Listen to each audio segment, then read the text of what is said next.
ಎಲ್ಲರಿಗೂ ನಮಸ್ಕಾರ. ನಾನು ಡಾಕ್ಟರ್ ಜಿತೇಶ್, ನಿಸರ್ಗ ಹಾಸ್ಪಿಟಲ್ ಸಿರ್ಸಿ. ನರಗಳ ಸಮಸ್ಯೆ ನಮ್ಮಲ್ಲಿ ತುಂಬ ಜಾಸ್ತಿ ಕಂಡು ಬರ್ತದೆ. ಎಸ್ಪೆಷಲಿ ಆಫ್ಟರ್ 40 ನಾವು ನೋಡಿದ್ರೆ ಎಷ್ಟೋ ಜನರಿಗೆ ಈ ನರಗಳದ ಸಮಸ್ಯೆ ಇದೆ. ನಾವು ಇದನ್ನ ಜನರಲ್ ಆಗಿ ನರ ದೌರ್ಬಲ್ಯ ಅಂತ ಹೇಳ್ತೀವಿ. ಸೊ ಯೂಶಲಿ ನಮ್ಮ ಸುತ್ತಮುತ್ತಲು ಜಾಸ್ತಿ ಕಾಣೋದು ಯಾವುದಂದ್ರೆ ನಮ್ಮ ಪೆರಿಫರಲ್ ನರ್ವ್ಸ್ ಅಲ್ಲಿ ಬರುವಂತ ಇರಿಟೇಷನ್ ಅಥವಾ ಅದರಲ್ಲಿ ಬರುವಂತ ವೀಕ್ನೆಸ್. ಇದಕ್ಕೆ ನಾವು ಪೆರಿಫರಲ್ ನ್ಯೂರೋಪತಿ ಅಂತ ಹೇಳ್ತೀವಿ. ಸೊ ಇದರದ್ದು ಲಕ್ಷಣಗಳೇನಿದೆ ಅದು ಡಿಫ್ರೆಂಟ್ ಆಗಿರುತ್ತೆ, ಒಬ್ಬೊಬ್ಬರಲ್ಲೂ ಬೇರೆ ಬೇರೆ ಆಗಿರುತ್ತೆ. ಕೆಲವರು ಹೇಳ್ತಾರೆ ನನಗೆ ತುಂಬಾ ಉರಿ ಆಗ್ತಾ ಇದೆ ಅಂತ ಹೇಳ್ತಾರೆ. ಅದು ಎಸ್ಪೆಷಲಿ ಪಾದಗಳಲ್ಲಿ ಜಾಸ್ತಿ ಕಂಡು ಬರುತ್ತೆ. ಪಾದಗಳಲ್ಲಿ ಸಿವಿಯರ್ ಉರಿ ಆಗೋದು. ಇನ್ನು ಕೆಲವರಿಗೆ ನಾವು ಒಂದು ಟಿಂಗ್ಲಿಂಗ್ ಸೆನ್ಸೇಷನ್, ಟಿಂಗ್ಲಿಂಗ್ ಅಂದ್ರೆ ಒಂಥರ ಕಚ್ಚುಗುಳಿ ಆಗುವಂತ ಒಂಥರ ಸೆನ್ಸೇಷನ್ ಆಗುತ್ತೆ. ಕೆಲವರಿಗೆ ಪಿನ್ಸ್ ಅಂಡ್ ನೀಡಲ್ಸ್ ಅಂತ ಹೇಳ್ತೀವಿ, ಅಂದ್ರೆ ಅಲ್ಲಿ ಇಲ್ಲಿ ಬಾಡಿದು ಬೇರೆ ಬೇರೆ ಪಾರ್ಟ್ಸ್ ಅಲ್ಲಿ ಸಡನ್ ಆಗಿ ಪೇನ್ ಬರೋದು, ಒಂಥರ ಚುಚ್ಚಿದ್ದು ಅನುಭವ ಆಗೋದು ಅಥವಾ ಸಡನ್ ಆಗಿ ಒಂದು ಪೇನ್ ಬರೋದು, ಈ ತರ ಫೀಲಿಂಗ್ ಕೆಲವರಿಗೆ ಆಗಿರುತ್ತೆ. ಇನ್ನು ಕೆಲವರಿಗೆ ನಮ್ನೆಸ್ ಅಂದ್ರೆ ಸಿವಿಯರ್ ಮರಗಟ್ಟಿದ್ದು ಫೀಲಿಂಗ್ ಬರುತ್ತೆ. ಕೆಲವು ಪಾರ್ಟ್ಗಳು ಮುಟ್ಟಿದ್ರೆ ಗೊತ್ತಾಗೋದೇ ಇಲ್ಲ, ಸಿವಿಯರ್ ಆಗಿ ಜೋಮ್ ಹಿಡಿದಿರುವ ಒಂದು ಕಂಡೀಷನ್ ಡೆವಲಪ್ ಆಗುತ್ತೆ. ಇನ್ನು ಕೆಲವರಿಗೆ ಬ್ಯಾಲೆನ್ಸ್ ಸರಿಯಾಗಿರಲ್ಲ, ಅಂದ್ರೆ ಕರೆಕ್ಟ್ ಆಗಿ ನಡೆಯಕ್ಕಾಗಲ್ಲ. ಅದೆಲ್ಲ ಸ್ವಲ್ಪ ಜಾಸ್ತಿ ಸಿವಿಯರ್ ಆದಾಗ ಕಾಣುವಂಥದ್ದು. ಕೆಲವು ಮೋಟಾರ್ ನ್ಯೂರೋಪತಿ ಕಂಡೀಷನ್ಸ್ ಎಲ್ಲ ನೋಡಿದ್ರೆ ಫುಡ್ ಡ್ರಾಪ್, ಈ ತರ ಸಿಂಟಮ್ಸ್ ಕೂಡ ಕಂಡು ಬರುತ್ತೆ. ಇನ್ನು ಕೆಲವರು ಹೇಳ್ತಾರೆ ನನಗೆ ಸಡನ್ ಆಗಿ ಒಂಥರ ಶಾಕ್ ಹೊಡೆದಂಗೆ ನೋವು ಬರುತ್ತೆ ಅಂತ ಹೇಳ್ತಾರೆ. ಅದು ಕೂಡ ನರಗಳದು ಇರಿಟೇಷನ್ ಇಂದ ಆಗುವಂತ ಸಾಧ್ಯತೆ ಇದೆ. ಇನ್ನು ಕೆಲವರಿಗೆ ನೋಡಿದ್ರೆ ಸಡನ್ ಆಗಿ ಅವರದು ಮಸಿಲ್ಸ್ ಎಲ್ಲ ವೇಸ್ಟ್ ಆಗಲಿಕ್ಕೆ ಸ್ಟಾರ್ಟ್ ಆಗುತ್ತೆ. ಅವರಿಗೆ ಸರಿಯಾಗಿ ನಡೆಯಕ್ಕಾಗಲ್ಲ, ಬ್ಯಾಲೆನ್ಸ್ ಇರಲ್ಲ. ಅಂದ್ರೆ ನಾವೀಗ ಕಾಲು ಎತ್ತಿ ಮುಂದೆ ಇಡಬೇಕು ಅಂದ್ರೆ ಅದಕ್ಕೂ ಕೂಡ ಆಗಲ್ಲ. ಇದಕ್ಕೆ ನಾವು ಅಂದ್ರೆ ಮೋಟಾರ್ ನ್ಯೂರಾನ್ ಡಿಸೀಸ್ಗಳು ಅಂತ ಹೇಳ್ತೀವಿ. ಅಂದ್ರೆ ನಮ್ಮ ಆ ಮಸಿಲ್ಸ್ಗೆ ಬೇಕಾಗಿರುವಂತ ನರಗಳು ಸರಿಯಾಗಿ ಕೆಲಸ ಮಾಡ್ತಾ ಇಲ್ಲ ಅಂತ ಇದ್ದಾಗ ಏನಾಗುತ್ತೆ, ಆ ಮಸಿಲ್ ವೀಕ್ ಆಗುತ್ತೆ, ಮಸಿಲ್ ವೇಸ್ಟಿಂಗ್ ಆಗುತ್ತೆ, ಸರಿಯಾಗಿ ಅವರಿಗೆ ಆಕ್ಟಿವಿಟೀಸ್ ಏನು ಮಾಡ್ಲಿಕ್ಕೆ ಆಗಲ್ಲ. ಇನ್ನು ಕೆಲವು ಕಂಡೀಷನ್ ಇದು ಪ್ರೋಗ್ರೆಸಿವ್ ಆಗಿರುತ್ತೆ, ಅಂದ್ರೆ ನಿಧಾನಕ್ಕೆ ಅದು ಜಾಸ್ತಿ ಆಗ್ತಾ ಹೋಗ್ತದೆ. ಸೊ ಯೂಶಲಿ ನರಗಳ ಸಮಸ್ಯೆ ಏನಿದೆ ಇನಿಷಿಯಲಿ ನಾವು ನೋಟ್ ಮಾಡಬೇಕು ಅಂತಿಲ್ಲ, ಅಂದ್ರೆ ಅಷ್ಟೊಂದು ನಮ್ಮ ಲಕ್ಷ್ಯಕ್ಕೆ ಬರಬೇಕು ಅಂತಿಲ್ಲ. ಬಿಕಾಸ್ ನಾವು 24 ಅವರ್ಸ್ ನಮ್ಮ ಕೆಲಸದಲ್ಲಿ ನಾವು ಬಿಸಿ ಇರ್ತೀವಿ, ಅದಕ್ಕೆ ಅಷ್ಟೊಂದು ಇಂಪಾರ್ಟೆನ್ಸ್ ನಾವು ಕೊಡಲ್ಲ. ಸೊ ಲೇಟೆಸ್ಟ್ ಸ್ಟೇಜಸ್ ಅಲ್ಲಿ ಅದು ಜಾಸ್ತಿ ಆಗ್ತಾ ಹೋದಾಗ ಮಾತ್ರ ನಮ್ಗೆ ಅದರಿಂದ ಆಗುವಂತಹ ತೊಂದರೆ ಕರೆಕ್ಟ್ ಆಗಿ ಫೀಲ್ ಆಗುತ್ತೆ. ಆವಾಗ ನಾವು ಇಮಿಡಿಯೇಟ್ಲಿ ಡಾಕ್ಟರಿಗೆ ತೋರಿಸಿ ಅದಕ್ಕಿರುವಂತಹ ಮೆಡಿಕೇಶನ್ಸ್ ಅನ್ನ ತಗೊಳ್ತೀವಿ. ಸೊ ಯೂಶಲಿ ಏನಿದೆ, ನಮ್ಮ ನರಗಳು ಗಟ್ಟಿಯಾಗಿದ್ರೆ ನಮ್ಗೆ ಎಷ್ಟೋ ಸಮಸ್ಯೆಗಳು ಇದ್ರೂ ಕೂಡ ಈ ನರಗಳ ವೀಕ್ನೆಸ್ ಇಮಿಡಿಯೇಟ್ಲಿ ಡೆವಲಪ್ ಆಗಬೇಕು ಅಂತ ಇಲ್ಲ. ಸೊ ಫಾರ್ ಎಕ್ಸಾಂಪಲ್ ನಾನು ಹೇಳೋದಾದ್ರೆ ಡಯಾಬಿಟಿಕ್ ಪೇಷಂಟ್ಸ್ ನೀವು ನೋಡಿ, ಅವರಲ್ಲಿ ತುಂಬಾ ಜಾಸ್ತಿ ಈ ನರಗಳದ್ದು ಸಮಸ್ಯೆ ಕಂಡು ಬರುತ್ತೆ. ಅಂದ್ರೆ ಡಯಾಬಿಟಿಕ್ ನ್ಯೂರೋಪತಿ ಅಂತಾನೆ ಹೇಳ್ತೀವಿ. ಸೊ ಅದು ಇನಿಷಿಯಲಿ ಸೆನ್ಸರಿ ನ್ಯೂರೋಪತಿ ಇರುತ್ತೆ, ಇನ್ನು ಕೆಲವರಲ್ಲಿ ಆಟೋನಾಮಿಕ್ ನ್ಯೂರೋಪತಿ ಡೆವಲಪ್ ಆಗುತ್ತೆ, ಕೆಲವರಲ್ಲಿ ಮೋಟಾರ್ ನ್ಯೂರೋಪತಿ ಡೆವಲಪ್ ಆಗುತ್ತೆ. ಸೊ ಅದು ಬಟ್ ನಾವು ನೋಡುವಾಗ ಕೆಲವು ಪೇಷಂಟ್ಸ್ ಎಷ್ಟೋ ವರ್ಷಗಳಿಂದ ಅವರಿಗೆ ಸಕ್ಕರೆ ಕಾಯಿಲೆ ಸಮಸ್ಯೆ ಇದ್ರೂ ಕೂಡ ಅವರಿಗೆ ಯಾವುದೇ ತರ ನರಗಳದ್ದು ಸಮಸ್ಯೆ ಡೆವಲಪ್ ಆಗಬೇಕು ಅಂತಿಲ್ಲ. ಅದಕ್ಕೆ ಮುಖ್ಯ ಕಾರಣ ಏನು, ಅವರ ನರಗಳೇನಿದೆ ಅದು ಗಟ್ಟಿಯಾಗಿದೆ, ಅದು ಸ್ಟ್ರಾಂಗ್ ಆಗಿದೆ, ಅದಕ್ಕೆ ಬೇಕಾಗಿರುವಂಥ ಪೌಷ್ಟಿಕಾಂಶಗಳೆಲ್ಲ ನೀವು ಅವರ ಪೀರಿಯಡ್ ಆಫ್ ಟೈಮ್ ಅದಕ್ಕೆ ಕರೆಕ್ಟ್ ಆಗಿ ಕೊಡ್ತಾ ಇದ್ದೀರಾ. ಸೊ ಹಾಗಾಗಿ ಸಕ್ಕರೆ ಕಾಯಿಲೆ ಬಂದರೂ ಕೂಡ ಅದಕ್ಕೆ ಅಷ್ಟೊಂದು ಎಫೆಕ್ಟ್ ಆಗಿಲ್ಲ ಅಂತ ಅರ್ಥ. ಸೊ ಹಾಗಾಗಿ ನಾನು ಈ ವಿಡಿಯೋದಲ್ಲಿ ನರಗಳ ಸಮಸ್ಯೆ ಇದ್ದವರು, ಎಸ್ಪೆಷಲಿ ನರ ದೌರ್ಬಲ್ಯ, ನಾನೀಗ ಹೇಳಿರುವಂಥ ಏನಾದರೂ ಸಿಂಪ್ಟಮ್ಸ್ ಇದ್ದವರು ಅಥವಾ ಅದು ಬರುವುದನ್ನು ತಡೆಗಟ್ಟಲಿಕ್ಕೆ ಯಾವ ಆಹಾರಗಳನ್ನು, ಮೇನ್ಲಿ ಇರುವಂಥ 10 ಆಹಾರಗಳನ್ನು ನಾನು ಹೇಳ್ತೇನೆ. ಈ ಆಹಾರಗಳನ್ನು ರೆಗ್ಯುಲರ್ಲಿ ನಿಮ್ಮ ಡೈಲಿ ರುಟೀನಲ್ಲಿ ನೀವು ಇನ್ಕ್ಲೂಡ್ ಮಾಡಿದರೆ ನರಗಳ ಸಮಸ್ಯೆ ಏನಿದೆ ಅದು to a very good extent ನಮಗೆ ತಡೆಗಟ್ಟಲಿಕ್ಕೆ ಆಗುತ್ತೆ. ಮತ್ತು ಅದು ಇದ್ದವರಾದರೂ ಕೂಡ ಈ ಆಹಾರಗಳನ್ನು ರೆಗ್ಯುಲರ್ಲಿ ಸೇವಿಸಿದ್ರೆ ಅದು ನಮಗೆ ಚೆನ್ನಾಗಿ ಕಂಟ್ರೋಲ್ ಮಾಡಿ, ಕಡಿಮೆ ಮಾಡಿ ಅದರಿಂದ ಹೊರ ಬರಲಿಕ್ಕೆ ಕೂಡ ಸಾಧ್ಯ. ಸೊ ನರಗಳ ಸಮಸ್ಯೆ ನಮ್ಮಲ್ಲಿ ಇಷ್ಟೆಲ್ಲ ಜಾಸ್ತಿ ಕಂಡು ಬರಲಿಕ್ಕೆ ಮುಖ್ಯ ಕಾರಣಗಳಿದೆ. ಅಂದ್ರೆ ಕೆಲವು ಕಾಯಿಲೆಗಳು ಡೆವಲಪ್ ಆದಾಗ ಅದರದೊಂದು ಸೈಡ್ ಎಫೆಕ್ಟ್ ಆಗಿ ಈ ನರಗಳ ಸಮಸ್ಯೆ ಜಾಸ್ತಿ ಕಂಡು ಬರೋದು. ಸೊ ಅದರಲ್ಲಿ ಮುಖ್ಯವಾಗಿರೋದು ಯಾವುದು, ಡಯಾಬಿಟಿಸ್ ಮೆಲೈಟಿಸ್, ನಿಮಗೆಲ್ಲರಿಗೂ ಗೊತ್ತಿದೆ. ಸೊ ನಾನೀಗ ಹೇಳಲಿಕ್ಕಿರುವಂಥ ಆಹಾರಗಳು ಏನಿದೆ ನಮ್ಮ ನರಗಳನ್ನು ಗಟ್ಟಿ ಮಾಡಲಿಕ್ಕೆ ಮತ್ತು ನರಗಳ ಸಮಸ್ಯೆಯನ್ನು ಕಡಿಮೆ ಮಾಡಲಿಕ್ಕೆ ತುಂಬ ಹೆಲ್ಪ್ಫುಲ್ ಆಗುತ್ತೆ.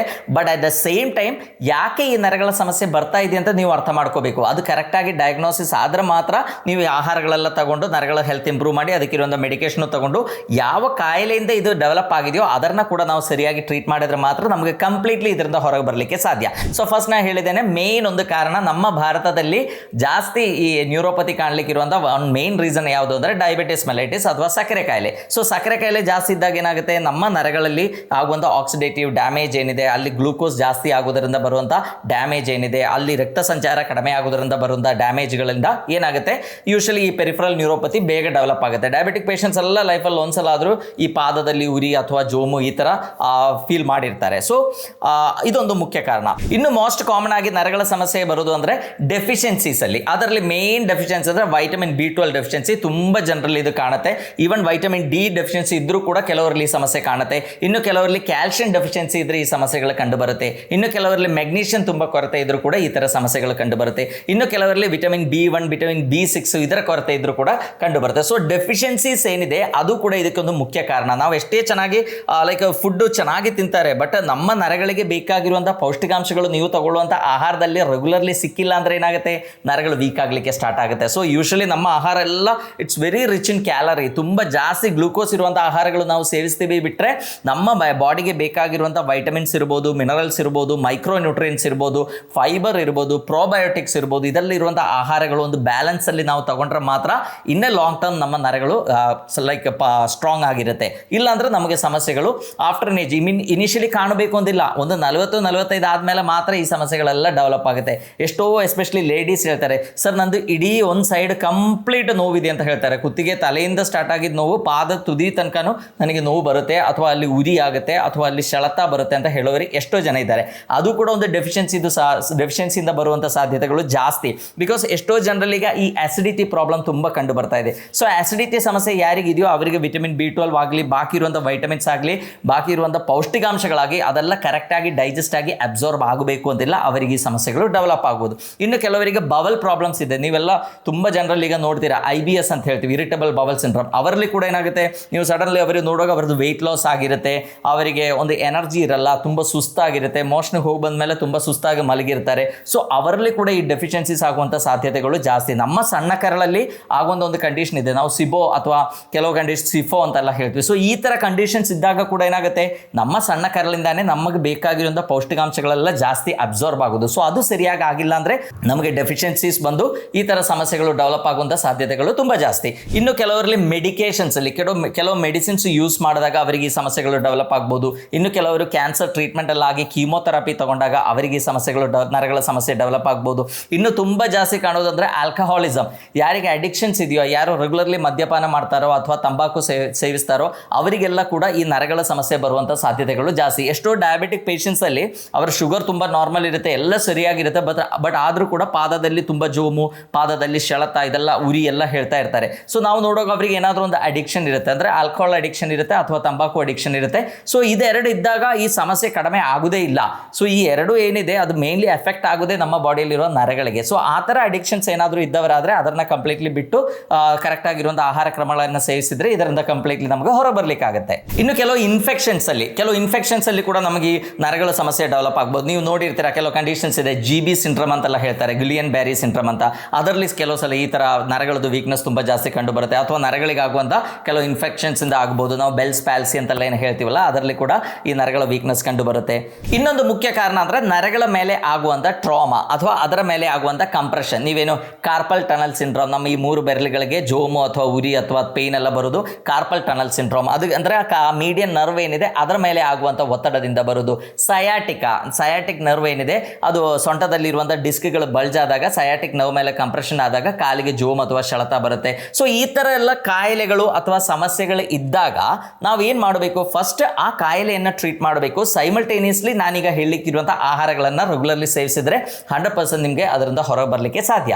ಈಗ ನರಗಳು ಹಾಳಾಗೋದು ಹೇಗೆ ಅಥವಾ ನರಗಳು ವೀಕ್ ಆಗೋದು ಹೇಗೆ, ಅದರಲ್ಲಿ ಮೇನ್ ಒಂದು ಕಾರಣ ಅಂದರೆ ಆಕ್ಸಿಡೇಟಿವ್ ಸ್ಟ್ರೆಸ್ ಅಂತ ಹೇಳ್ತೀವಿ. ಅಂದರೆ ನಮ್ಮ ಬಾಡಿಯಲ್ಲಿ ಪ್ರೊಡ್ಯೂಸ್ ಆಗುವಂಥ ಅಂದರೆ ಫ್ರೀ ರ್ಯಾಡಿಕಲ್ಸ್ ಏನಿದೆ, ಎಷ್ಟೋ ಕೆಮಿಕಲ್ಸ್ ನಮ್ಮ ಬಾಡಿಯಲ್ಲಿ ಪ್ರೊಡ್ಯೂಸ್ ಆಗುತ್ತೆ, ಅದು ಕರೆಕ್ಟಾಗಿ ಎಲಿಮಿನೇಟ್ ಆಗಿಲ್ಲ, ನಮ್ಮ ಬಾಡಿಯಲ್ಲಿ ಜಾಸ್ತಿ ಕೆಮಿಕಲ್ಸ್ ಪ್ರೊಡ್ಯೂಸ್ ಆಗ್ತಾ ಇದ್ರೆ ಅದರಿಂದ ನರಗಳಿಗೆ ಹೊಡೆತ ಆಗ್ಬೋದು. ಈಗ ಒಂದು CKD ಪೇಷಂಟ್ ಅಂದರೆ ಕಿಡ್ನಿ ಫೇಲ್ಯೂರಲ್ಲಿ ಆಗಿರುವ ಪೇಷಂಟ್ಸ್ ಅಥವಾ ಲಿವರ್ ಸಮಸ್ಯೆಯಲ್ಲಿರುವ ಪೇಷಂಟ್ಸ್ಗೆ ಏನಾಗುತ್ತೆ, ನಮ್ಮ ಬಾಡಿಯಲ್ಲಿ ಟಾಕ್ಸಿನ್ಸ್ ಜಾಸ್ತಿ ಆಗುತ್ತೆ, ಅದರಿಂದ ನರಗಳ ವೀಕ್ನೆಸ್ ಬರುವಂಥ ಸಾಧ್ಯತೆ ಇದೆ. ಎರಡನೇದು ಇನ್ಫ್ಲಮೇಷನ್ ಅಂದರೆ ನಮ್ಮ ಬಾಡಿಯಲ್ಲಿ ಆ ಇನ್ಫ್ಲಮೇಟರಿ ಲೆವೆಲ್ಸ್ ಜಾಸ್ತಿ ಇದ್ದಾಗ, ಇನ್ಫ್ಲಮೇಷನ್ ಜಾಸ್ತಿ ಆದಾಗ ಅದು ನರಗಳಿಗೂ ಕೂಡ ಎಫೆಕ್ಟ್ ಆಗುತ್ತೆ. ಈಗ ನಾವು ಹೇಳ್ತೀವಿ ನ್ಯೂರೈಟಿಸ್ ಅಂದರೆ ಇನ್ಫ್ಲಮೇಷನ್. ಈಗ ಯಾರಿಗೆ ಡಯಾಬಿಟಿಸ್ ಪ್ರಾಬ್ಲಮ್ ಇದೆಯೋ ಅವರಿಗೆ ಬ್ಲಡ್ ಶುಗರ್ ಜಾಸ್ತಿ ಇದ್ದಾಗ ನಮ್ಮ ಬಾಡಿಯಲ್ಲಿ ಇನ್ಫ್ಲಮೇಷನ್ ಆಗುವಂಥ ಸಾಧ್ಯತೆ ಇದೆ. ಯಾರಿಗೆ ಅಡಿಕ್ಷನ್ಸ್ ಇದೆಯೋ, ಮದ್ಯಪಾನ ಅಥವಾ ತಂಬಾಕು ಅಡಿಕ್ಷನ್ಸ್ ಇದೆಯೋ ಅವರಿಗೂ ಕೂಡ ನಮ್ಮ ಬಾಡಿಯಲ್ಲಿ ಇನ್ಫ್ಲಮೇಷನ್ ಜಾಸ್ತಿ ಆಗುವಂಥ ಸಾಧ್ಯತೆಗಳಿದೆ. ಇನ್ನು ಯಾರು ತುಂಬ ಜಾಸ್ತಿ ಪ್ರಾಸೆಸ್ಡ್ ಫುಡ್ಗಳನ್ನು ಸೇವಿಸ್ತಾರೋ ಅವರಲ್ಲಿ ಕೂಡ ಅವರದ್ದು ಬಾಡಿಯಲ್ಲಿ ಇನ್ಫ್ಲಮೇಷನ್ ಜಾಸ್ತಿ ಆಗುವಂಥ ಸಾಧ್ಯತೆ ಇದೆ. ಸೊ ಅದರಿಂದ ಏನಾಗುತ್ತೆ, ಈ ನರಗಳಲ್ಲಿ ಇನ್ಫ್ಲಮೇಷನ್ ಆಗಿ ನರಗಳದ್ದು ಶಕ್ತಿ ಕಡಿಮೆ ಆಗ್ತಾ ಬರ್ತದೆ. ಇನ್ನೊಂದು ಕಾರಣ ಅಂದರೆ ಆ ನರಗಳಿಗೆ ಇರುವಂಥ ರಕ್ತ ಸಂಚಾರ ಕಡಿಮೆ ಆಗೋದು. ಈ ಡಯಾಬಿಟಿಕ್ ಪೇಷಂಟ್ಸ್ ಎಲ್ಲ ನೀವು ನೋಡಿದ್ರೆ ಕಾಲುಗಳೇನಿದೆ ಕಪ್ಪಾಗಿರುತ್ತೆ. ಸೊ ಅದರ ಮೇನ್ ಅರ್ಥ ಏನು, ಅಲ್ಲಿಗೆ ರಕ್ತ ಸಂಚಾರ ಸರಿಯಾಗಿ ಆಗ್ತಾ ಇಲ್ಲ. ರಕ್ತ ಸಂಚಾರ ಸರಿಯಾಗಿ ಆಗಿಲ್ಲ ಅಂದರೆ ಅದಕ್ಕೆ ನರಗಳಿಗೆ ಬೇಕಾಗಿರುವಂಥ ಆಕ್ಸಿಜನ್ ಸಿಗಲ್ಲ, ಅದಕ್ಕೆ ಬೇಕಾಗಿರುವಂಥ ಪೌಷ್ಟಿಕಾಂಶಗಳು ಸಿಗಲ್ಲ. ಸೊ ಹಾಗಾಗಿ ನರಗಳು ಡ್ಯಾಮೇಜ್ ಆಗಲಿಕ್ಕೆ ಸ್ಟಾರ್ಟ್ ಆಗುತ್ತೆ. ಇನ್ನೊಂದು ಮೈಟೋಕಾಂಡ್ರಿಯಲ್ ಡಿಸ್ಫಂಕ್ಷನ್ ಅಂತ ಹೇಳ್ತೀವಿ. ಅಂದರೆ ನಮ್ಮ ಬಾಡಿಯಲ್ಲಿ ನಾವು ತಗೊಂಡಿರುವಂಥ ಆಹಾರ ಏನಿದೆ, ನಮ್ಮ ಜೀವಕೋಶಗಳ ಒಳಗೆ ಇರುವಂಥ ಮೈಟೋಕಾಂಡ್ರಿಯಕ್ಕೆ ಹೋಗಿ ಅಲ್ಲಿಂದ ಎನರ್ಜಿ ಮಾಲಿಕ್ಯೂಲ್ ಪ್ರೊಡ್ಯೂಸ್ ಆಗುತ್ತೆ. ಸೊ ಆ ಮೈಟೋಕಾಂಡ್ರಿಯಾ ಸರಿಯಾಗಿ ಕೆಲಸ ಮಾಡ್ತಾ ಇಲ್ಲ ಅಂತ ಇದ್ದಾಗ ಏನಾಗುತ್ತೆ, ಎನರ್ಜಿ ಪ್ರೊಡಕ್ಷನ್ ಆಗಲ್ಲ, ನಮ್ಮ ನರಗಳಿಗೆ ವೀಕ್ನೆಸ್ ಸ್ಟಾರ್ಟ್ ಆಗುತ್ತೆ. ಇನ್ನು ಈ ನ್ಯೂರೋಪತಿಯಲ್ಲಿ ಏನಾಗುತ್ತೆ, ಅದು ಕರೆಕ್ಟಾಗಿ ಟ್ರೀಟ್ ಮಾಡಿಲ್ಲ ಅಂದ್ರೆ ಏನಾಗುತ್ತೆ, ಲೇಟೆಸ್ಟ್ ಸ್ಟೇಜಸ್ ಅಲ್ಲಿ ಅದು ಈ ಡಿಮೈಲಿನೇಷನ್ಗೂ ಕೂಡ ಕಾರಣ ಆಗ್ಬೋದು. ಅಂದರೆ ಆ ನರಗಳೇನಿದೆ ಅದರ ಸುತ್ತಲೂ ಇರುವಂಥ ಒಂದು ಕವರ್ ಇದೆ, ಅದಕ್ಕೆ ನಾವು ಮೈಲಿನ್ ಶೀಟ್ ಅಂತ ಹೇಳ್ತೀವಿ. ಸೊ ಅದು ಡಿಜನರೇಟ್ ಆದಾಗ ಏನಾಗುತ್ತೆ, ನಮಗೆ ಸಿವಿಯರ್ ವೀಕ್ನೆಸ್ ಆಗುತ್ತೆ, ನಮಗೆ ಆಕ್ಟಿವಿಟೀಸ್ ಏನು ಮಾಡೋಕ್ಕಾಗಲ್ಲ, ತುಂಬ ಸಮಸ್ಯೆಗಳು ಡೆವಲಪ್ ಆಗುತ್ತೆ. ಇನ್ನು ಮತ್ತೊಂದಂದ್ರೆ ಆಕ್ಸೋನಲ್ ಡಿಜನರೇಷನ್ ಅಂತ ಹೇಳ್ತೀವಿ. ಆ ನರಗಳೇನಿದೆ ಅದೇ ಡಿಜನರೇಟ್ ಆಗಲಿಕ್ಕೆ ಸ್ಟಾರ್ಟ್ ಆಗುತ್ತೆ. ಸೊ ಈ ನ್ಯೂರೋಪತಿ ಸಮಸ್ಯೆ ಏನಿದೆ ಅದನ್ನು ನಾವು ಕರೆಕ್ಟಾಗಿ ಅಡ್ರೆಸ್ ಮಾಡಬೇಕು. ಇಲ್ಲಾಂದರೆ ಇನ್ ಲೇಟರ್ ಸ್ಟೇಜಸಲ್ಲಿ ಏನಾಗುತ್ತೆ, ಅದು ಜಾಸ್ತಿ ಆಗ್ತಾ ಹೋಗ್ತದೆ. ನಿಮಗೆ ಆಟೋನಾಮಿಕ್ ನರ್ವಸ್ ಸಿಸ್ಟಮ್ ವೀಕ್ ಆಗ್ಬೋದು, ಮೋಟರ್ ನರ್ವಸ್ ಸಿಸ್ಟಮ್ ವೀಕ್ ಆಗ್ಬೋದು. ಸೊ ಅವಾಗ ಕಾಂಪ್ಲಿಕೇಶನ್ಸ್ ಜಾಸ್ತಿ ಆಗುತ್ತೆ. ಸೊ ಈಗ ಆಹಾರಗಳಿಗೆ ಯಾವುದೆಲ್ಲ ತಗೋಬೇಕು ಅಂತ ನೋಡೋಣ. ಫಸ್ಟ್, ನಾನ್ ವೆಜಿಟೇರಿಯನ್ಸ್ ಆದರೆ ಅವರಿಗೆ ಮೀನುಗಳೇನಿದೆ one of the best food ಅಂತ ನಾವು ಹೇಳ್ತೀವಿ. ಅದರಲ್ಲಿ ಮೇನ್ಲಿ ಸ್ಯಾಲ್ಮನ್ ಇರ್ಬೋದು, ತಾರ್ಲೆ ಇರ್ಬೋದು, ಬಾಂಗಡೆ ಅಂದರೆ ಸ್ಯಾಲ್ಮನ್, ಮ್ಯಾಕ್ರಲ್ ಆ್ಯಂಡ್ ಸಾರ್ಡೈನ್. ಈ 3 ಮೀನುಗಳೇನಿದೆ ಇದರಲ್ಲಿ ತುಂಬ ಚೆನ್ನಾಗಿ ಒಮೆಗಾ 3 ಫ್ಯಾಟಿ ಆಸಿಡ್ ಇದೆ, ವೈಟಮಿನ್ ಡಿ ತುಂಬ ಚೆನ್ನಾಗಿದೆ, ವೈಟಮಿನ್ B12 ತುಂಬ ಚೆನ್ನಾಗಿದೆ, ಆ್ಯಂಡ್ ಚೆನ್ನಾಗಿ ಕ್ಯಾಲ್ಸಿಯಂ ಕೂಡ ಸಿಗುತ್ತೆ. ಸೊ ಈ ಪೌಷ್ಟಿಕಾಂಶಗಳು ಇರುವಂಥ ಈ ಮೀನುಗಳೇನಿದೆ ಅದು ರೆಗ್ಯುಲರ್ಲಿ ಈ ನರಗಳ ವೀಕ್ನೆಸ್ ಇರೋರಾದರೆ ರೆಗ್ಯುಲರ್ಲಿ ನಮ್ಮ ಫುಡ್ಡಲ್ಲಿ ಇನ್ಕ್ಲೂಡ್ ಮಾಡಬೇಕು. ಅದು ಇನ್ಕ್ಲೂಡ್ ಮಾಡಿದಾಗ ಒಮೆಗಾ 3 ಫ್ಯಾಟಿ ಆಸಿಡ್ ಏನಿದೆ ಒನ್ ಆಫ್ ದ ಬೆಸ್ಟ್ ಅಂತ ಹೇಳ್ಬೋದು. ನರಗಳಲ್ಲಿ ಆಗುವಂಥ ಇನ್ಫ್ಲಮೇಷನ್ ಕಡಿಮೆ ಆಗಲಿಕ್ಕೆ, ನರಗಳದ್ದು ಪ್ರೊಡಕ್ಷನ್ ರೀಜನರೇಷನ್ ಚೆನ್ನಾಗಿ ಆಗಲಿಕ್ಕೆ, ನರಗಳದ್ದು ಕಂಡಕ್ಷನ್ ಚೆನ್ನಾಗಿ ಆಗಲಿಕ್ಕೆ ಇದಕ್ಕೆಲ್ಲ omega 3 place a very major role. So non vegetarian food ಅಂದರೆ ನಾನ್ ವೆಜ್ ಫುಡ್ ತಗೊಳ್ಳೋರಾದರೆ ಅವರು ರೆಗ್ಯುಲರ್ಲಿ ನಮ್ಮ ಸುತ್ತಮುತ್ತಲು ಸಿಗುವಂಥ ಮೀನು ಯಾವುದು, ಕಡಿಮೆ ಕಾಸ್ಟಲ್ಲಿ ಸಿಗುವ ಮೀನು ಅಂದರೆ ತಾರ್ಲೆ ಮತ್ತು ಬಂಗಡೆ. ಸೊ ಈ 2 ಮೀನುಗಳನ್ನು ರೆಗ್ಯುಲರ್ಲಿ ಯೂಸ್ ಮಾಡಿ, ತುಂಬ ಫ್ರೈ ಮಾಡಿ ಡೀಪ್ ಫ್ರೈ ಮಾಡಿ ಎಲ್ಲ ತಗೊಂಡ್ರೆ ಒಳ್ಳೇದಲ್ಲ. ಬಟ್ ಸಾರಲ್ಲಿ ಇರುವಂಥ ಪೀಸ್ಗಳೇನಿದೆ ಅದು ರೆಗ್ಯುಲರ್ಲಿ 1 or 2 ನೀವು ತಗೊಂಡ್ರೆ ಅದು ತುಂಬ ನಿಮಗೆ ನಮ್ಮ ನರಗಳನ್ನು ರೀಗೇನ್ ಮಾಡಲಿಕ್ಕೆ, ನರಗಳದ್ದು ಸ್ಟ್ರೆಂತ್ ರೀಗೇನ್ ಮಾಡಲಿಕ್ಕೆ ತುಂಬ ಹೆಲ್ಪ್ಫುಲ್ ಆಗುತ್ತೆ. ಎರಡನೇದು ಮೊಟ್ಟೆ. ಮೊಟ್ಟೆ ನಮಗೆ ಗೊತ್ತು, it is a balanced food ಅಂತಾನೆ ನಾವು ಅದಕ್ಕೆ ಹೇಳ್ತೀವಿ. ಸೊ ಇದರಲ್ಲಿ ತುಂಬ ಚೆನ್ನಾಗಿ ನಿಮಗೆ ಬಯೋಟಿನ್ ಸಿಗುತ್ತೆ. ಎಗ್ ಯೋಕ್ ಏನಿದೆ ಅದರಲ್ಲಿ ತುಂಬ ಚೆನ್ನಾಗಿ ಕೋಲಿನ್ ಸಿಗುತ್ತೆ. ಕೋಲಿನ್ ಇಸ್ ವೆರಿ ಇಂಪಾರ್ಟೆಂಟ್, ನಮ್ಮ ನ್ಯೂರೋ ಟ್ರಾನ್ಸ್ಮಿಟರ್ಸ್ ಅಂತ ಹೇಳ್ತೀವಿ. ಅಂದರೆ ಕೆಲವು ಕೆಮಿಕಲ್ಸ್ ಪ್ರೊಡ್ಯೂಸ್ ಆಗುತ್ತೆ ನರಗಳಿಂದ ನರಗಳಿಗೆ, ಆ ಇಂಪಲ್ಸ್ ಕರೆಕ್ಟಾಗಿ ಟ್ರಾನ್ಸ್ಪೋರ್ಟ್ ಆಗಲಿಕ್ಕೆ ಅಸೆಟೈಲ್ ಕೋಲಿನ್ ಅಂತೆಲ್ಲ ಹೇಳಿರುವಂಥ ಕೆಲವು ನ್ಯೂರೋ ಟ್ರಾನ್ಸ್ಮಿಟರ್ಸ್ ಇದೆ. ಅದೆಲ್ಲ ಪ್ರೊಡ್ಯೂಸ್ ಆಗಬೇಕು ಅಂದರೆ ಮೊಟ್ಟೆ is one of the best actually. Egg yoke ಏನಿದೆ ಅದರಲ್ಲಿ ಕೋಲಿನ್ ಅಂತ ಒಂದು ಕಂಟೆಂಟ್ ಇದೆ, ಅದು ತುಂಬ ಇದೆ. ಈ ಥರ ನರಗಳ ಹೆಲ್ತ್ ಇಂಪ್ರೂವ್ ಮಾಡಲಿಕ್ಕೆ ತುಂಬ ಹೆಲ್ಪ್ ಆಗುತ್ತೆ.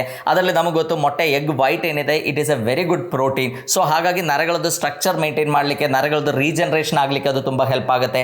ಆ್ಯಂಡ್ ನಮ್ಮ ಮೊಟ್ಟೆಯಲ್ಲಿ ನಮಗೆ ಗೊತ್ತಿದ್ದಂಗೆ ವೈಟಮಿನ್ B12, ವೈಟಮಿನ್ ಡಿ ಎಲ್ಲ ಸಿಗುತ್ತೆ. ಸೊ ಹಾಗಾಗಿ ಮೊಟ್ಟೆ ಏನಿದೆ ಅದು ರೆಗ್ಯುಲರ್ಲಿ ನೀವು ಸೇವಿಸಿ. ಮೊಟ್ಟೆ ತಿಂದರೆ ಕೊಲೆಸ್ಟ್ರಾಲ್ ಜಾಸ್ತಿ ಆಗುತ್ತೆ ಅಂತೆಲ್ಲ ತುಂಬ ಜನ ಹೇಳ್ತಾರೆ, ಬಟ್ ಅದೆಲ್ಲ ಇಗ್ನೋರ್ ಮಾಡಿ, ಬಿಕಾಸ್ ಬಾಕಿ ಇರೋ ಫುಡ್ಡಿಂದನೂ ಕೊಲೆಸ್ಟ್ರಾಲ್ ಜಾಸ್ತಿ ಆಗುತ್ತೆ. ಸೊ ಮೊಟ್ಟೆ ಏನಿದೆ ರೆಗ್ಯುಲರ್ಲಿ ಬರೀ 65 ಕ್ಯಾಲರಿ ಅಷ್ಟೇ ಒಂದು ಮೊಟ್ಟೆಯಲ್ಲಿ ಇರೋದು. ಸೊ ರೆಗ್ಯುಲರ್ಲಿ 1 or 2 ಎಗ್ಸ್ ತಗೊಳ್ಳೋದು ನಿಮ್ಮ ನರಗಳ ಶಕ್ತಿ ಇಂಪ್ರೂವ್ ಮಾಡಲಿಕ್ಕೆ ತುಂಬ ಹೆಲ್ಪ್ ಮಾಡುತ್ತೆ.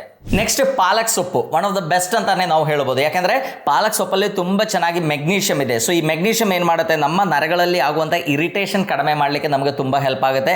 ಮಸಿಲ್ ಕ್ರ್ಯಾಂಪ್ಸ್ ಕಡಿಮೆ ಮಾಡಲಿಕ್ಕೆ ನಮಗೆ ತುಂಬ ಹೆಲ್ಪ್ ಆಗುತ್ತೆ. ಮತ್ತು ಈ ಪಾಲಕ್ ಸೊಪ್ಪಲ್ಲಿ ವೈಟಮಿನ್ K, ವೈಟಮಿನ್ C ಮತ್ತು ಫಾಲೇಟ್ಸ್ ಕೂಡ ತುಂಬ ಚೆನ್ನಾಗಿರೋದ್ರಿಂದ ನರಗಳ ಆರೋಗ್ಯ ಇಂಪ್ರೂವ್ ಮಾಡಲಿಕ್ಕೆ, ನಮಗೆ ಗೊತ್ತು vitamin C is one of the best aunty accident. So ನರಗಳಲ್ಲಿ ಆಗುವಂಥ ಅಂದರೆ ಆಕ್ಸಿಡೇಟಿವ್ ಸ್ಟ್ರೆಸ್ ಏನಿದೆ ಅದು ಕಡಿಮೆ ಮಾಡಲಿಕ್ಕೆ ಇದು ತುಂಬ ಹೆಲ್ಪ್ ಮಾಡುತ್ತೆ. ನರಗಳದ್ದು ರೀಜನರೇಷನ್ಗೆ, ನರಗಳಲ್ಲಿ ಕರೆಕ್ಟ್ ಆಗಿರುವಂಥ ಇಂಪಲ್ಸ್ ಪಾಸ್ ಆಗಲಿಕ್ಕೆಲ್ಲ ಇದು ತುಂಬ ಒಳ್ಳೆಯದು. ಸೊ ನರಗಳ ವೀಕ್ನೆಸ್ ಇರೋರಾದರೆ ಪ್ರತಿ ದಿವಸ ಒಂದು ಪಾಲಕ್ ಸೊಪ್ಪಿನ ಜ್ಯೂಸು ಅಥವಾ ಪಾಲಕ್ ಸೊಪ್ಪಿನ ಪಲ್ಯ ನೀವು ರೆಗ್ಯುಲರ್ಲಿ ಮಾಡಿ ಸೇವಿಸಿ, ಅದು ಕೂಡ ತುಂಬ ಒಳ್ಳೆಯದು. ನನಗೆ ಎಲ್ಲ ಸೊಪ್ಪುಗಳು ಹೇಳೋಕ್ಕಾಗಲ್ಲ, ಪಾಲಕ್ ಸೊಪ್ಪಲ್ಲಿ ತುಂಬ ಚೆನ್ನಾಗಿದೆ, ಬಟ್ ಅದರೊಟ್ಟಿಗೆ ಬಾಕಿ ಇರುವಂಥ ಎಷ್ಟೋ ಸೊಪ್ಪುಗಳಲ್ಲಿ ನುಗ್ಗೆ ಸೊಪ್ಪು ಇರ್ಬೋದು, ಹರಿವೆ ಸೊಪ್ಪು ಇರ್ಬೋದು, ನಾ ಹೇಳೋದು ಪಾಲಕ್ ಸೊಪ್ಪು ಇರ್ಬೋದು, ಬಸಳೆ ಸೊಪ್ಪು ಇರ್ಬೋದು, ಇದರಲ್ಲೆಲ್ಲ ತುಂಬ ಚೆನ್ನಾಗಿ ನಮಗೆ ಬೇಕಾಗಿರುವಂಥ ನ್ಯೂಟ್ರಿಯೆಂಟ್ಸ್ ಸಿಗುತ್ತೆ. ಸೊ ರೆಗ್ಯುಲರ್ಲಿ ನೀವು ಚೇಂಜ್ ಮಾಡ್ತಾ ಇರ್ಬೋದು. ಕಂಪ್ಯಾರಿಟಿವ್ಲಿ ನಾವು ನೋಡಿದ್ರೆ ಈ ಪಾಲಕ್ ಸೊಪ್ಪಲ್ಲಿ ಏನಿದೆ ನಮ್ಮ ನರಗಳಿಗೆ ಬೇಕಾಗಿರುವಂಥ ಪೌಷ್ಟಿಕಾಂಶಗಳು ಕಂಪ್ಯಾರಿಟಿವ್ಲಿ ಜಾಸ್ತಿ ಇದೆ, ಅದಕ್ಕೆ ಪಾಲಕ್ ಸೊಪ್ಪು ಒಂದೇ ನಾನು ಹೇಳ್ತಾ ಇದ್ದೇನೆ. ಬಾಕಿ ಇರೋ ಸೊಪ್ಪುಗಳಲ್ಲಿ ಕೂಡ ನಮ್ಮ ನರಗಳಿಗೆ ಬೇಕಾಗಿರುವಂಥ ಪೌಷ್ಟಿಕಾಂಶಗಳು ಇರುತ್ತೆ. ಸೊ ಪ್ರತಿ ದಿವಸ ಸೊಪ್ಪಿನ ಪಲ್ಯ ನೀವೊಂದು ಹ್ಯಾಬಿಟ್ ಮಾಡ್ಕೊಂಡ್ಬಿಡ್ಬೋದು. ನೆಕ್ಸ್ಟ್ ಇಸ್ ಅರಿಶಿನ. ಅರಿಶಿನದ ಬಗ್ಗೆ ಎಷ್ಟೋ ರಿಸರ್ಚಸ್ ಆಗಿದೆ. ಅರಿಶಿನದಲ್ಲಿ ಇರುವಂಥ ಒಂದು ಆಕ್ಟಿವ್ ಕಾಂಪೊನೆಂಟ್ ಇದೆ, ಇದಕ್ಕೆ ನಾವು ಕರ್ಕ್ಯೂಮಿನ್ ಅಂತ ಹೇಳ್ತೀವಿ. ಸೊ ಈ ಕರ್ಕ್ಯೂಮಿನ್ ಏನಿದೆ ನಿಮ್ಮ ನರಗಳಲ್ಲಿ ಆಗುವಂಥ ಇನ್ಫ್ಲಮೇಷನ್ನ ಕಡಿಮೆ ಮಾಡಲಿಕ್ಕೆ ಒನ್ ಆಫ್ ದ ಬೆಸ್ಟ್. ಅಲ್ಲಿರುವಂಥ ಶ್ವಾನ್ ಸೆಲ್ಸ್ ಹೆಲ್ತ್ ಇಂಪ್ರೂವ್ ಮಾಡಲಿಕ್ಕೆ one of the best. And ಅದರ ನರಗಳದ್ದು ರೀಜನರೇಷನ್ ಇಂಪ್ರೂವ್ ಮಾಡಲಿಕ್ಕೆ ಕೂಡ ತುಂಬ ಒಳ್ಳೆಯದು. ನಮಗೆ ಗೊತ್ತು ಡಯಾಬಿಟಿಸ್ ಅಲ್ಲೆಲ್ಲ ನಮ್ಮ ಬಾಡಿಯಲ್ಲಿ, ನಮ್ಮ ನರಗಳಲ್ಲಿ ಆಗುವಂಥ ಆಕ್ಸಿಡೇಟಿವ್ ಡ್ಯಾಮೇಜ್ ಇಂದಾನೆ ನರಗಳಿಗೆ ಸಮಸ್ಯೆ ಕ್ರಿಯೇಟ್ ಆಗುತ್ತೆ. ಸೊ ಅದನ್ನೆಲ್ಲ ಕಡಿಮೆ ಮಾಡಲಿಕ್ಕೆ, ನಮ್ಮ ಇನ್ಫ್ಲಮೇಷನ್ನ ಕಡಿಮೆ ಮಾಡಲಿಕ್ಕೆ, ನರಗಳ ಹೆಲ್ತ್ ಇಂಪ್ರೂವ್ ಮಾಡಲಿಕ್ಕೆ turmeric is one of the best. So usually turmeric ಏನಿದೆ ಅದರಲ್ಲಿರುವಂಥ ಕರ್ಕ್ಯೂಮಿನ್ ಅಬ್ಸರ್ವ್ ಆಗಬೇಕು ಅಂದರೆ ಟರ್ಮರಿಕ್ ಒಟ್ಟಿಗೆ ನೀವು ತಗೊಳ್ಳುವಾಗ ಒಂದು ಕಾಳು ಮೆಣಸು ಕೂಡ ಹಾಕಿ ತಗೊಳ್ಳೋದು ತುಂಬ ಒಳ್ಳೆಯದು. ಅದರಲ್ಲಿರುವಂಥ piperine acts as a catalyst. And ಈ ಕರ್ಕ್ಯೂಮಿನ್ ಏನಿದೆ that is a fat soluble. So ಅದು ಬೇಕಾದರೆ ನೀವು ತಗೊಳ್ಳುವಾಗ ಒಂದು ಫ್ಯಾಟಿ ಫುಡ್ ಆದಮೇಲೆ, ಒಳ್ಳೆ ಫ್ಯಾಟಲ್ಲಿ ಇರುವಂಥ ಒಂದು ತುಪ್ಪ ಇರ್ಬೋದು ಅಥವಾ ಮೊಸರು ಇರ್ಬೋದು ಈ ಥರ, ಅಥವಾ ಪನೀರ್ ಇರ್ಬೋದು, ಈ ಥರ ಫುಡ್ಗಳು ಅಥವಾ ನಟ್ಸ್ ಇರ್ಬೋದು, ಅದು ತಗೊಂಡ್ಮೇಲೆ ಅದರೊಟ್ಟಿಗೆ ಇದು ತಗೊಳ್ಳೋದ್ರಿಂದ ಅಬ್ಸಾರ್ಪ್ಷನ್ ಚೆನ್ನಾಗುತ್ತೆ, ನಿಮ್ಗೆ ಅದರ ಎಫೆಕ್ಟ್ ಕೂಡ ತುಂಬ ಚೆನ್ನಾಗಿ ಸಿಗುತ್ತೆ. Next is nuts. ನಮಗೆ ಗೊತ್ತು ನಟ್ಸ್ ಅಂದರೆ ಒಳ್ಳೆ ಫ್ಯಾಟ್ ಇರುವಂಥ ಒಂದು ಒಳ್ಳೆ ಆಹಾರ. ನಮ್ಮ ನರಗಳ ಹೆಲ್ತ್ ಇಂಪ್ರೂವ್ ಆಗಬೇಕು ಅಂದರೆ ಒಳ್ಳೆ ಕೊಬ್ಬಿರುವಂಥ ಆಹಾರಗಳನ್ನು ನಾವು ಸೇವಿಸಬೇಕು. ಅದರೊಟ್ಟಿಗೆ ನಟ್ಸಲ್ಲಿ ತುಂಬ ಚೆನ್ನಾಗಿ ನಿಮಗೆ ಮೆಗ್ನೀಷಿಯಮ್ ಸಿಗುತ್ತೆ, ವೈಟಮಿನ್ ಸಿ ಸಿಗುತ್ತೆ, ವೈಟಮಿನ್ ಇ ಸಿಗುತ್ತೆ, ಜಿಂಕ್ ಸಿಗುತ್ತೆ, ಸೆಲಿನಿಯಂ ಸಿಗುತ್ತೆ. ಸೊ ಈ ಥರ ನ್ಯೂಟ್ರಿಯನ್ಸ್ ಎಲ್ಲ ತುಂಬ ಚೆನ್ನಾಗಿದ್ದಕ್ಕೆ ಎಲ್ಲ ನಟ್ಸ್ಗಳು ಸೀಡ್ಸ್ಗಳು ನೀವು ತಗೋಬಹುದು. ಅದರಲ್ಲಿ pumpkin seed is one of the best ಅಂತಾನೆ ನಾವು ಹೇಳ್ಬೋದು. ಆ್ಯಂಡ್ ಅಗಸೆ ಬೀಜನೂ ನಿಮಗೆ ಗೊತ್ತು, ಅದರಲ್ಲಿ ತುಂಬ ಚೆನ್ನಾಗಿ ALA ಇದೆ, ನಮ್ಮ ನರಗಳಿಗೆ ಬೇಕಾಗಿರುವಂಥ ಒಮೆಗಾ 3 ಫ್ಯಾಟಿ ಆಸಿಡ್ ಕೂಡ ಅದರಲ್ಲಿದೆ. ಸೊ ರೆಗ್ಯುಲರ್ಲಿ ಒಂದು 5 ರಿಂದ 10 ನಟ್ಸ್ ತಗೊಳ್ಳುವಂಥ ಒಂದು ಹ್ಯಾಬಿಟ್ ಕೂಡ ನರಗಳ ವೀಕ್ನೆಸ್ ಇರೋರು ಮಾಡ್ಬೋದು. ಆ್ಯಂಡ್ ನಟ್ಸಲ್ಲಿ ಎಲ್ಲ ನಟ್ಸ್ಗಳು ನೀವು ತಿನ್ಬೋದು. ಅದು ಗೋಡಂಬಿ ಇರ್ಬೋದು, ಅಥವಾ ಪಿಸ್ತಾ ಇರ್ಬೋದು, ಅಥವಾ ನಿಮ್ಮ ಬಾದಾಮ್ ಇರ್ಬೋದು, ಅಥವಾ ಆಪ್ರಿಕೋಟ್ ಇರ್ಬೋದು, ಎಲ್ಲದು ನಮ್ಮ ವ್ಯಾಲ್ನಟ್ ಇರ್ಬೋದು, ಅದೆಲ್ಲ ತುಂಬ ಬ್ರಾಜಿಲ್ ನಟ್ಟು ಅದರಲ್ಲಿ ಕೂಡ ತುಂಬ ಚೆನ್ನಾಗಿರುತ್ತೆ. ಸೊ ಈ ಥರ ನಟ್ಸ್ಗಳನ್ನು ರೆಗ್ಯುಲರ್ಲಿ ಒಂದು ಸ್ವಲ್ಪ ಕ್ವಾಂಟಿಟಿ ಸೇವಿಸೋದು ನಿಮ್ಮ ನರಗಳ ಹೆಲ್ತ್ ಇಂಪ್ರೂವ್ ಮಾಡಲಿಕ್ಕೆ ತುಂಬ ಹೆಲ್ಪ್ಫುಲ್ ಆಗುತ್ತೆ. ನೆಕ್ಸ್ಟ್ ಎಲ್ಲ ಸಿಟ್ರಸ್ ಫ್ರೂಟ್ಸ್ಗಳು. ಸಿಟ್ರಸ್ ಫ್ರೂಟ್ಸ್ ಅಂದರೆ ನಮಗೆ ಗೊತ್ತು, ಅದರಲ್ಲಿ ತುಂಬ ಚೆನ್ನಾಗಿ ವೈಟಮಿನ್ ಸಿ ಕಂಟೆಂಟ್ ಇರುತ್ತೆ. ನಿಮ್ಮ ನೆಲ್ಲಿಕಾಯಿ ಇರ್ಬೋದು, ಆರೆಂಜಸ್ ಇರ್ಬೋದು, ಅಥವಾ ಮುಸಂಬಿ ಇರ್ಬೋದು, ಈ ಥರ ಫ್ರೂಟ್ಸ್ಗಳು ರೆಗ್ಯುಲರ್ಲಿ ಸೇವಿಸಿದ್ರೆ vitamin C is one of the best aunty accident. ಪೇರ್ಲೆ ಹಣ್ಣು ಕೂಡ ತುಂಬ ಒಳ್ಳೆಯದು. ಆ್ಯಂಡ್ ಅದರ ಒಟ್ಟಿಗೆ ಏನಾಗುತ್ತೆ, ವೈಟಮಿನ್ ಸಿ ನಮ್ಮ ನರಗಳದ್ದು ಸ್ಟ್ರಕ್ಚರ್ ಮೇಂಟೈನ್ ಮಾಡಲಿಕ್ಕೆ ಮೇನ್ಲಿ ಬೇಕಾಗಿರುವಂಥ ಒಂದು ಐಟಮ್. ಅಂದರೆ ನಮ್ಮ ಬಾಡಿಯಲ್ಲಿ ಇರುವಂಥ ಈ ಕೊಲಾಜನ್ ಸಿಂಥಸಿಸ್ಗೆ vitamin C plays a very major role. So ಹಾಗಾಗಿ ವೈಟಮಿನ್ ಸಿ ರಿಚ್ ಆಗಿರುವಂಥ ಆಹಾರಗಳು ಸೇವಿಸೋದು ತುಂಬ ಒಳ್ಳೆಯದು. ಇನ್ನು ನೆಕ್ಸ್ಟ್ ಇಸ್ ಅವಕಾಡೋ. ಅವಕಾಡೋ ನಮಗೆ ಗೊತ್ತು, ತುಂಬ ಕೊಬ್ಬಿನ ಅಂಶ ಇರುವಂಥ ಒಂದು ಫ್ರೂಟ್ ಇದು. ಸೊ ಹಾಗಾಗಿ ಅದು ಕೂಡ ನರಗಳ ಫಂಕ್ಷನ್ ಇಂಪ್ರೂವ್ ಮಾಡಲಿಕ್ಕೆ ತುಂಬ ಒಳ್ಳೆಯದು. ಬೆಳಗ್ಗೆ ನೀವು ಅವಕಾಡೋದು ಒಂದು ಸ್ಮೂತಿ ಮಾಡಿ ತಗೋಬಹುದು, ಬೇಕಾದ್ರೆ ಅದಕ್ಕೆ ಸ್ವಲ್ಪ ಪ್ರೋಟೀನ್ ಹಾಕಿ ತಗೊಳ್ಳೋದ್ರೆ ಇನ್ನೂ ಒಳ್ಳೆಯದು. ಸೊ ಅವಕಾಡೋ ತಗೊಳ್ಳಾಗ ನಿಮ್ಗೆ ಏನಾಗುತ್ತೆ, ಹೆಲ್ತಿ ಆಗಿರುವಂಥ ಫ್ಯಾಟ್ ತುಂಬ ಚೆನ್ನಾಗಿ ಸಿಗುತ್ತೆ. ಅದರಲ್ಲಿ ವೈಟಮಿನ್ ಇ ಕಂಟೆಂಟ್ ತುಂಬ ಚೆನ್ನಾಗಿದೆ. ಮತ್ತು ಬಾಕಿ ನಾನು ಹೇಳಿರುವಂಥ ವೈಟಮಿನ್ ಬಿ ಕಾಂಪ್ಲೆಕ್ಸ್ಗಳಲ್ಲಿ ಏನಿದೆ ಅದು ಕೂಡ ತುಂಬ ಚೆನ್ನಾಗಿ ಸಿಗುತ್ತೆ. ನಿಮ್ಮ ನರಗಳ ಆರೋಗ್ಯ ತುಂಬ ಚೆನ್ನಾಗಿ ಇಂಪ್ರೂವ್ ಆಗುತ್ತೆ. Next is fermented food. ಅಂದರೆ ನಮ್ಮ ಹೊಟ್ಟೆಗೆ ಬೇಕಾಗಿರುವಂಥ ಒಳ್ಳೆ ಬ್ಯಾಕ್ಟೀರಿಯಾಗಳು ಇರುವಂಥ ಆಹಾರ ನಾವು ಸೇವಿಸಬೇಕು. ಅಂದರೆ ಹೊಟ್ಟೆ ಹೆಲ್ತ್ ಚೆನ್ನಾಗಾದ್ರೆ ಮಾತ್ರ ನಮ್ಮ ನರಗಳ ಹೆಲ್ತ್ ಇಂಪ್ರೂವ್ ಆಗುತ್ತೆ. ಬಿಕಾಸ್ ನಮ್ಮ ನರಗಳಿಗೆ ಬೇಕಾಗಿರುವಂಥ ಎಷ್ಟೋ ನ್ಯೂರೋ ಟ್ರಾನ್ಸ್ಮಿಟರ್ಸ್ ಪ್ರೊಡ್ಯೂಸ್ ಆಗಬೇಕು ಅಂದರೆ ನಮ್ಮ ಹೊಟ್ಟೆಯಲ್ಲಿ ಒಳ್ಳೆ ಬ್ಯಾಕ್ಟೀರಿಯಾಗಳಿರಬೇಕು. ಸೊ ಒಳ್ಳೆ ಪ್ರೊಬಯೋಟಿಕ್ ಫುಡ್ ಯಾವುದು ನಮ್ಗೆ ಗೊತ್ತು, ತಂಗಳನ್ನ one of the best probiotic food ಇದೆ. ಅದೇ ಥರ ನಮ್ಮ ಮೊಸರು ಏನಿದೆ ತುಂಬ ಒಳ್ಳೆ ಪ್ರೊಬಯೋಟಿಕ್ ಫುಡ್ಡು. ಸೊ ನಿಮಗೆ ಪ್ರೊಬಯೋಟಿಕ್ ಹೊಟ್ಟೆ ಸಮಸ್ಯೆ ಎಲ್ಲ ಇದ್ದವರಾದರೆ ಬೇಕಾದ್ರೆ ನಿಮಗೆ ಪ್ರೊಬಯೋಟಿಕ್ ಸಪ್ಲಿಮೆಂಟ್ಸ್ ಕೂಡ ತುಂಬ ಚೆನ್ನಾಗಿ ಸಿಗುತ್ತೆ ಮಾರ್ಕೆಟಲ್ಲಿ. ಒಳ್ಳೆ ಪ್ರೊಬಯೋಟಿಕ್ ಸಪ್ಲಿಮೆಂಟ್ಸ್ ರೆಗ್ಯುಲರ್ಲಿ ಸೇವಿಸೋದು ಕೂಡ ತುಂಬ ಲಾಂಗ್ ಟರ್ಮ್ ಅಲ್ಲ, ಒಂದು for A certain period of time ನೀವು ಡಾಕ್ಟರ್ ಅಡ್ವೈಸ್ ತಗೊಂಡೆ ಅದು ತಗೋಬಹುದು. ಸರ್ಟನ್ ಪೀರಿಯಡ್ ಆಫ್ ಟೈಮ್ ನೀವು ಅದು ತಗೊಂಡ್ರೆ ನಿಮ್ಮ ನರಗಳ ಹೆಲ್ತ್ ಇಂಪ್ರೂವ್ ಮಾಡಲಿಕ್ಕೆ ಅದು ತುಂಬ ಹೆಲ್ಪ್ಫುಲ್ ಆಗುತ್ತೆ. Next is extra virgin olive oil. So ಈ ಎಕ್ಸ್ಟ್ರಾ ವರ್ಜಿನ್ ಒಲಿವ್ ಆಯಿಲ್ ಕೂಡ ರೆಗ್ಯುಲರ್ಲಿ ಸೇವಿಸೋದು ತುಂಬ ಒಳ್ಳೆಯದು. ಅದರಲ್ಲಿ ನಮ್ಮ ನರಗಳಿಗೆ ಬೇಕಾಗಿರುವಂಥ mono unsaturated fatty acid, poly unsaturated fatty acid, vitamin E and ನಮ್ಮ ರಕ್ತನಾಳಗಳೇನಿದೆ ಅದರ ಒಳಗೆ ಆಗುವಂಥ ಎಂಡೋಥೀಲಿಯಲ್ ಡಿಸ್ಫಂಕ್ಷನ್ ಏನಿದೆ ಅದು ಕಡಿಮೆ ಮಾಡಲಿಕ್ಕೂ ಕೂಡ ತುಂಬ ಒಳ್ಳೆಯದು. ಸೊ ನೀವೇನಾದರೂ ಸ್ಯಾಲಡ್ಸ್ ಎಲ್ಲ ಪ್ರಿಪೇರ್ ಮಾಡುವಾಗ ಈ ಎಕ್ಸ್ಟ್ರಾ ವರ್ಜಿನ್ ಒಲಿವ್ ಆಯಿಲ್ ಏನಿದೆ ಅದರದ್ದು ಡ್ರೆಸ್ಸಿಂಗ್ ಮಾಡಿ ನೀವು ತಗೊಳ್ಳೋದು ತುಂಬ ಒಳ್ಳೆಯದು. ಅಡಿಗೆಗೂ ಕೂಡ ಬಳಸಬಹುದು, but comparatively it is very costly. So ಹಾಗಾಗಿ ಈ ಥರ ಸಮಸ್ಯೆ ಇದ್ದವರಾದರೆ ಎಕ್ಸ್ಟ್ರಾ ವರ್ಜಿನ್ ಒಲಿವ್ ಆಯಿಲ್ ಏನಿದೆ ಒಂದು ಅರ್ಧ ಚಮಚ ಅಥವಾ 1 ಚಮಚ ರೆಗ್ಯುಲರ್ಲಿ ಸೇವಿಸಿದ್ದು ನರಗಳ ಹೆಲ್ತ್ ಇಂಪ್ರೂವ್ ಮಾಡಲಿಕ್ಕೆ ತುಂಬ ಹೆಲ್ಪ್ ಆಗುತ್ತೆ. ಲಾಸ್ಟ್ ಇಸ್ ಮಶ್ರೂಮ್ಸ್ ಅಥವಾ ಅಣಬೆ. ಸೊ ಈ ಅಣಬೆ ಕೂಡ ತುಂಬ ಒಳ್ಳೆಯದು. ಅದರಲ್ಲಿ ಎರ್ಗೋಥಿಯೋನಿನ್ ಅಂತ ಒಂದು ಕಂಟೆಂಟ್ ಇದೆ. That is one of the best aunty oxidant. Especially ನರಗಳಲ್ಲಿ ಆಗುವಂಥ ಆಕ್ಸಿಡೇಟಿವ್ ಸ್ಟ್ರೆಸ್ಸನ್ನು ಕಡಿಮೆ ಮಾಡಲಿಕ್ಕೆ ಇದು ತುಂಬ ಹೆಲ್ಪ್ ಮಾಡುತ್ತೆ. ಸೊ ಅಣಬೆ ಎಲ್ಲ ನಮಗೆ ರೆಗ್ಯುಲರ್ಲಿ ಸಿಗಬೇಕು ಅಂತಿಲ್ಲ, ಓಕೆ ದೊಡ್ಡ ದೊಡ್ಡ ಶಾಪ್ಗಳಲ್ಲಿ ನಿಮಗೆ ಸಿಗುತ್ತೆ, ಅದು ಕೂಡ ರೆಗ್ಯುಲರ್ಲಿ ತಗೊಂಡ್ರೆ ತುಂಬ ಒಳ್ಳೆಯದು. ಆ್ಯಂಡ್ ಅದರ ಒಟ್ಟಿಗೆ ನಿಮಗೆ ಗೊತ್ತು ಅದು that is very rich in protein. So ಹಾಗಾಗಿ ನರಗಳ ಹೆಲ್ತ್ ಇಂಪ್ರೂವ್ ಮಾಡಲಿಕ್ಕೆ, ನರಗಳದ್ದು ರೀಜನರೇಷನ್ ಎಲ್ಲ ಆಗಲಿಕ್ಕೆ ಇದು ತುಂಬ ಹೆಲ್ಪ್ ಆಗುತ್ತೆ. ಸೊ ಈಗ ಆಲ್ರೆಡಿ ನಾನು ನಿಮಗೆ 10 ಫುಡ್ಡನ್ನು ಕರೆಕ್ಟಾಗಿ ಹೇಳಿದ್ದೇನೆ. ಸೊ ಈ 10 ಫುಡ್ಗಳೆಲ್ಲ ಒಟ್ಟಿಗೆ ಸೇವಿಸಲಿಕ್ಕೆ ಆಗಲ್ಲ ಅಂತ ನಮಗೆ ಗೊತ್ತು, ಬಟ್ ರೆಗ್ಯುಲರ್ಲಿ ಇದರಲ್ಲಿ ಸ್ವಲ್ಪ ಕ್ವಾಂಟಿಟಿ ನೀವು ತಗೊಂಡ್ರೆ, ಪ್ರತಿ ದಿವಸ ಸ್ವಲ್ಪ ನಟ್ಸನ್ನು ಸೇವಿಸೋದು, ಪ್ರತಿ ದಿವಸ ಒಂದು ಸ್ವಲ್ಪ ಮೊಟ್ಟೆ ಸೇವಿಸೋದು, ಅಥವಾ ಪ್ರತಿ ದಿವಸ ನೀವು ಮೀನು ತಗೊಳ್ಳೋರಾದರೆ ಮೀನನ್ನು ಸೇವಿಸೋದು, ಆ್ಯಂಡ್ ಪ್ರತಿ ದಿವಸ ತುಂಬ ಸೊಪ್ಪಿನ ಪಲ್ಯಗಳನ್ನು ಯೂಸ್ ಮಾಡೋದು, ಇಷ್ಟು ಮಾಡಿದರೂ ಕೂಡ ಸಾಕಾಗುತ್ತೆ. ನಮ್ಮ ನರಗಳಿಗೆ ಬೇಕಾಗಿರುವಂಥ ಪೌಷ್ಟಿಕಾಂಶಗಳೇನಿದೆ ತುಂಬ ಚೆನ್ನಾಗಿ ಸಿಗುತ್ತೆ. ಇದರಲ್ಲಿ ನಾನು ಹೇಳಿರೋ ಐಟಮ್ಸ್ ಏನಿದೆ, ಪೌಷ್ಟಿಕಾಂಶಗಳೇನಿದೆ ಅದರಲ್ಲಿ ಎಷ್ಟೋ ಲೈಕ್ ನ್ಯೂಟ್ರಿಯನ್ಸ್ ಏನಿದೆ ಅದು ನಾವು ಟ್ರೇಸ್ ಎಲಿಮೆಂಟ್ಸ್ ಅಂತ ಹೇಳ್ತೀವಿ. ಅಂದರೆ ತುಂಬ ಕಡಿಮೆ ಕ್ವಾಂಟಿಟಿಯಲ್ಲಿ ಇದ್ದರೂ ಸಾಕಾಗುತ್ತೆ. ಸೊ ಸೊಪ್ಪಿನ ಪಲ್ಯಗಳೆಲ್ಲ ತಿಂದರೆ ನಾನು ಈಗ ಹೇಳಿರುವಂಥ ಎಷ್ಟೋ ಪೌಷ್ಟಿಕಾಂಶಗಳು ನಿಮಗೆ ಅದರಲ್ಲೇ ಸಿಗುತ್ತೆ. ಸೊ ರೆಗ್ಯುಲರ್ಲಿ ಒಂದು ಹೆಲ್ತಿ ಹ್ಯಾಬಿಟನ್ನು, ಹೆಲ್ತಿ ಲೈಫ್ ಸ್ಟೈಲನ್ನು, ಹೆಲ್ತಿ ಫುಡ್ ಪ್ಯಾಟರ್ನನ್ನು ಫಾಲೋ ಮಾಡಿದರೆ ಈ ನರಗಳ ದೌರ್ಬಲ್ಯ ಏನಿದೆ ಕಂಪ್ಲೀಟ್ಲಿ ಕಡಿಮೆ ಮಾಡಬಹುದು ಅಂತ ಹೇಳ್ತಾ ಎಲ್ಲರಿಗೂ ಧನ್ಯವಾದ.